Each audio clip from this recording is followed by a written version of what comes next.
All right, welcome to the show. I'm so excited to have Dean Krippaehne on with us. Dean has had his music on over like 100 different shows, on shows like Dancing with the Stars, Oprah, Late Night with Seth Meyers, Scorpion, Duck Dynasty, Parenthood, The Today Show, Biography, A&E, The Vampire Diaries, Lucky Dog, and One Life to Live, T-Mobile commercials and Amazon Connect commercials. That's just to name a few. But one of the coolest things I think is he's written 3 books: Demystifying the Cue, Demystifying the Genre, and Write, Submit, Forget, Repeat. So it's good to have you on the show, Dean. How you doing? Thanks. Good to be here. Thank you. You're up in Seattle, right? Yep. Seattle, just on the south end of Seattle. Loving a beautiful day up here today, you know. Oh, yeah. And Seattle only gets like a couple of beautiful days a year, doesn't it? Yeah, that's right. You know, people think that all the time, and I say, yeah, because I don't necessarily want more people to move here, but and they think, oh man, it rains all the time. I say, no, if you lived in the southern states, that's real rain. It just kind of mists for 7 days in a row up here. Right. Never really rains. Right, it's just a drizzle the whole time. Yeah, you can walk for like a half an hour and not get wet. You know? Yeah, right. Well, it's so good to have you here. I've been meaning to interview for you for a while because you've been in the industry, gosh, for how many years you've been doing film and TV licensing? And The film and TV stuff, that was in the early 2000s. I think I had my first placements in 2003, 2004, somewhere around there. Yeah. Gosh, wow, that has been a while. So yeah, you got a lot of wisdom and a lot of experience. You're not just somebody who's like, yeah, I read a book on this. Actually, you wrote 3 books on this. Yeah, right. Well, Yeah, actually, no, I've been in it, quite a while. I'm old. Yep. and actually before that, you've got like platinum. That's some more of your credits. I got a huge list of your credits. You have like platinum. A few of your songwriting went platinum and stuff like that, or? Yeah. I got really lucky in some of the placements with artists. European artist Stephanie Heinzman had a top 10 record in Europe, and got some gold and platinum records on that. And yeah, it's just, you know, got lucky. You know, you keep rolling the dice, and as we do here, and not living in one of the major cities where I'm pitching, you know, in one of the major music cities in LA or Nashville or London or something like that. I'm you know, living up here in Seattle, you're just kind of pitching and seeing what happens. Yeah. Well, you've obviously found a groove for yourself, so that's really cool. So let's jump into a few of these questions I got. So so what made you? I'm guessing that you were kind of like doing more of the production or producing for or songwriting for those albums. But what made you switch into the sync world? What clicked and you were like, you know what, I'm going to go for this? Yeah, I've always been, I think, like a lot of us musicians and writers. I mean, I was a songwriter. You know, I had dreams of being a rock star back in the day, and you know, like a lot of people do, pop star, rock star, whatever. And so I've always written songs and had minimal to moderate success at that. What I saw in the sync world, the film and TV and ads world, was a real path that you could build. Even if as long as you had average talent and were willing to work really hard, you could actually build a path. Like maybe if you're going to work and working your way up a corporate ladder somewhere else, you know, whereas in the pop star, rock star, write a hit song world, man, it's really is a crapshoot. And you know, a lot of us know writers that have just phenomenal songs that are not going to see the light of day. We've you know, I know both of us know writers and artists that have hit songs in their catalog that will probably never see the light of the day just because of the way that the world works, or doesn't work for them, or timing, or any one of those issues. So I saw a path as a way to make steady, solid money, a living, doing creative stuff that I love to do. And at first I was resistant to it because I was a songwriter, and writing instrumental cues or writing, I don't know. I don't know if I can do that, man. I'm a songwriter. There's got to be vocals in there and lyrics. But then I saw that actually writing instrumental cues was way easier than writing songs. So true. And way quicker. You Yeah. know, so all those things kind of led me down that path, and you know, started learning from a lot of different people, and went to a lot of music conferences, and would try to just pick up wisdom wherever I could. Wow. And gosh, that was back in about 2003 or Yeah, 2002, somewhere 2000. around there, I guess. Yeah, I think it was my first placements were on a soap opera called One Life to Live, and and that's probably 2003, 2004, somewhere around there. And I got some songs, actual vocal songs in there, and I still wasn't thinking film and TV world at that time. It wasn't until I got my first royalty checks 9 months later, and I went, wow, you can make that much money for a song that played 3 times in one episode on a show that plays 5 days a week. And Right, right. my eyes were opened, you know. I just thought, okay, I need to start learning about this. So yeah, it's probably 2004, 2005 that I started pursuing really learning. Okay, I need to walk down this path and see where it takes me. Right. Well, guys, you must have, like, do you even know how many tracks you have, or do you have a count, or You you know, must have a lot. it's yeah.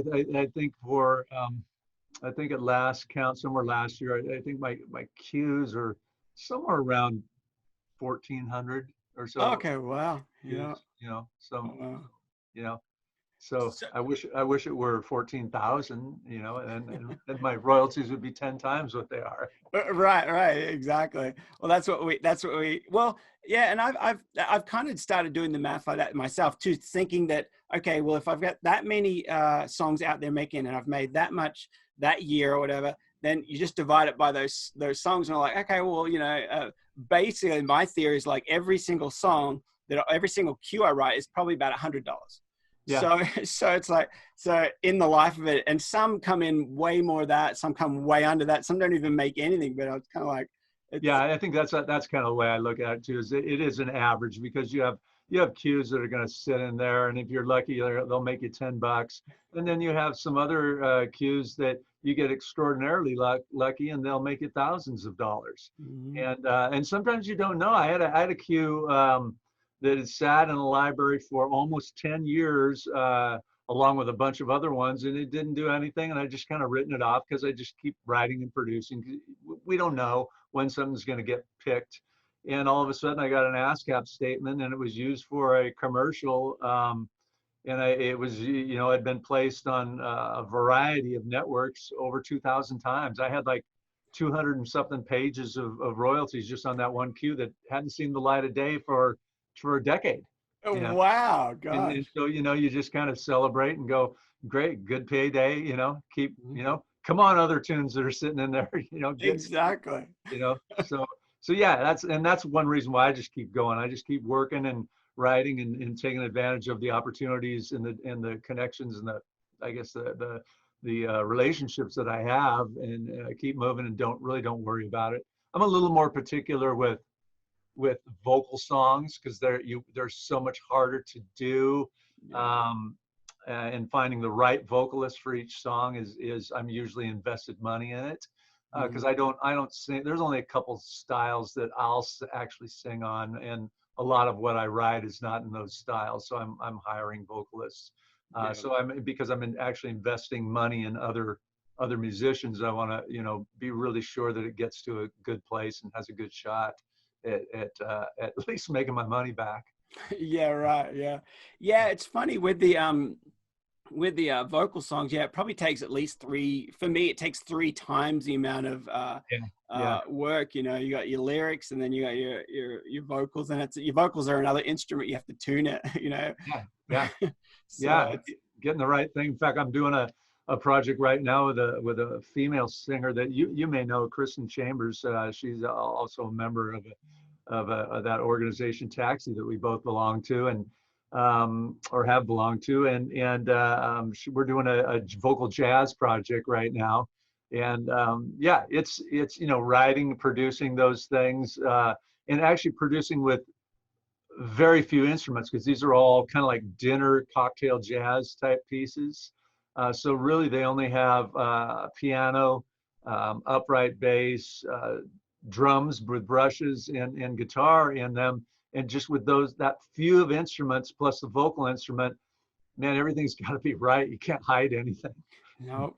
You know, I mean, it's like it's all out there, but it's fun. I'm having a blast doing it, and she's a great vocalist and really has a sweet style that she can bring to these songs. So I'm thinking we'll do well with them in the coming years.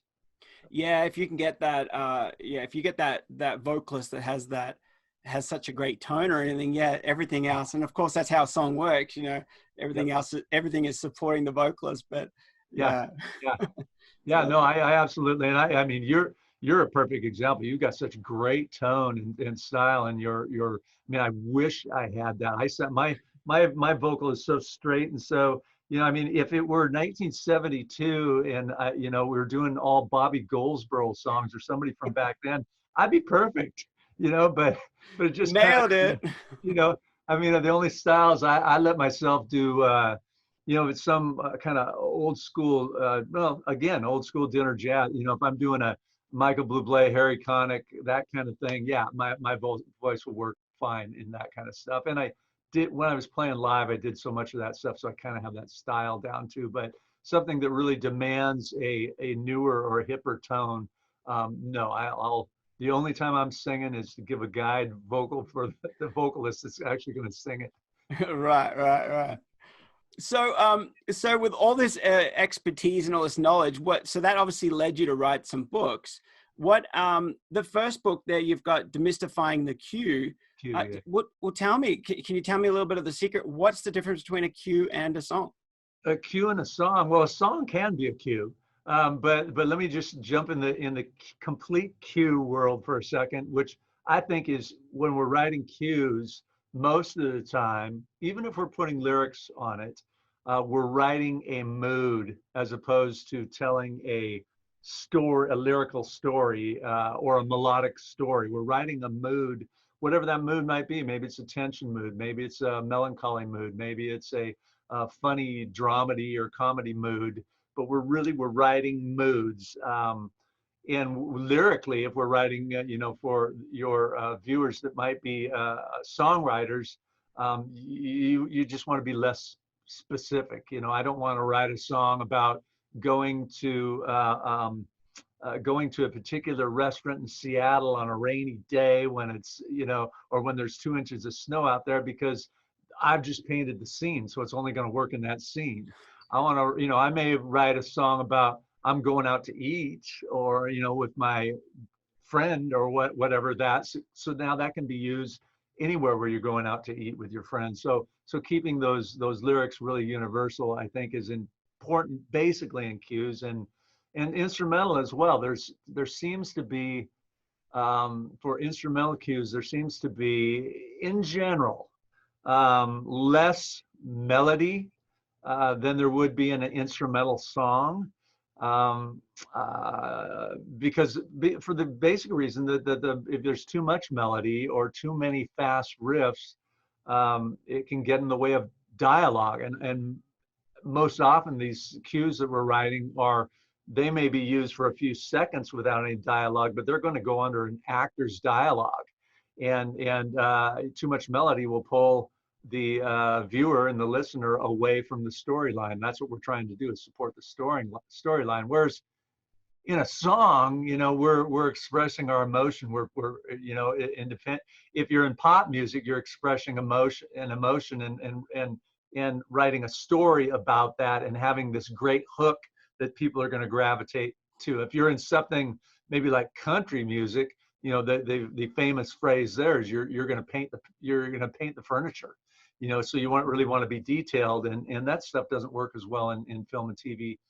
However, having said all that, in film and TV, there's what we call source music, and that's where a scene goes into, two people get into a car and there's a radio playing. Well, can be any pop song or any country song or any rock song.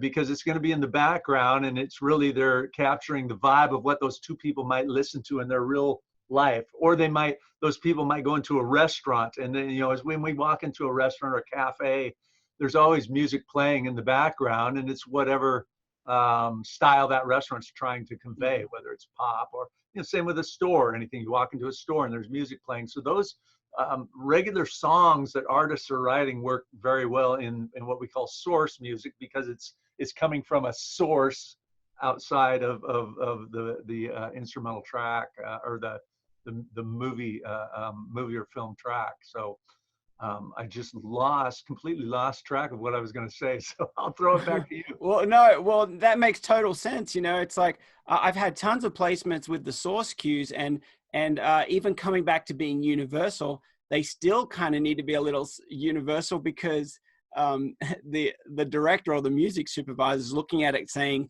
okay, the actors are going to be talking about, maybe it's a first date or something at a bar or a restaurant, and the actors are going to be talking about, like meeting each other. We can't have something, I'm in love with you, no matter what source cue, so it has to be universal. It's really true. In my classes, I give an example. There's a song I wrote some years ago, probably 10 years ago. It was a neo soul song, because I was really hot into the neo soul music at that time. And it got cut by a couple indie artists, and I thought, man, this is so perfect for film and TV, but it just wasn't getting picked up anywhere. And it was really my first lesson. The first 4 lines were sunset on the beach, a small cafe, an old romantic movie on a rainy day. Well, I just painted 4 scenes: sunset on the beach, a small cafe, an old romantic movie on a rainy day. Well, where do you put that?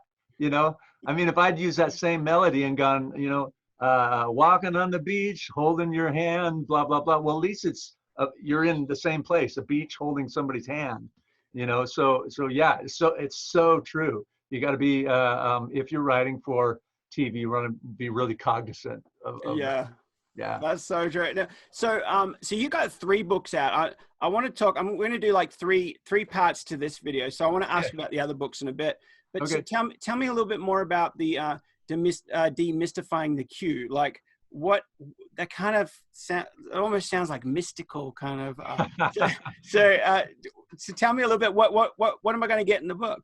Yeah, that book's really I always say, man, if you're going to get any of my books, get that one first, because it's really an overview of writing cues or writing instrumental or vocal tracks for and producing them for film and TV.